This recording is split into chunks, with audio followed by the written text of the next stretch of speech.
রোজা রেখে ফরজ গোসল করলেও সাবধান।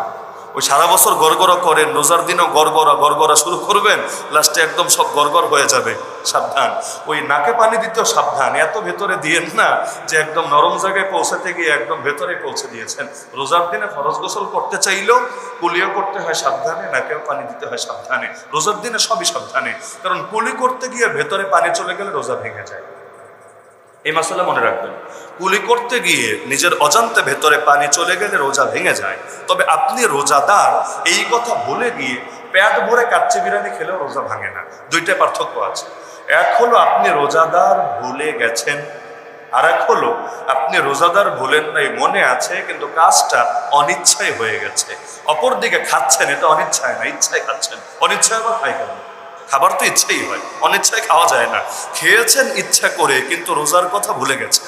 আর উজু করতে গিয়ে, গোসল করতে গিয়ে, কুলি করতে গিয়ে পানি ঢুকলে আপনি রোজার কথা বলেন নাই, রোজার কথা মনে আছে, কাজটা অনিচ্ছায় হয়েছে।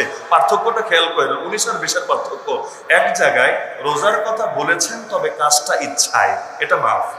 আর রোজার কথা মনে আছে কিন্তু কাজটা অনিচ্ছায়, কোনো মাফ নাই, সাবধান। সুতরাং রোজা রেখে ওই যে একটু স্বাদ টেস্ট দেওয়া যায়, রান্না করতে গেলেও কিন্তু খায়া ফেলা যায় না। খায়া ফেললে কিন্তু রোজা আবার শেষ হবে। সুতরাং এই মশলাটা ভালো করে মনে রাখা দরকার।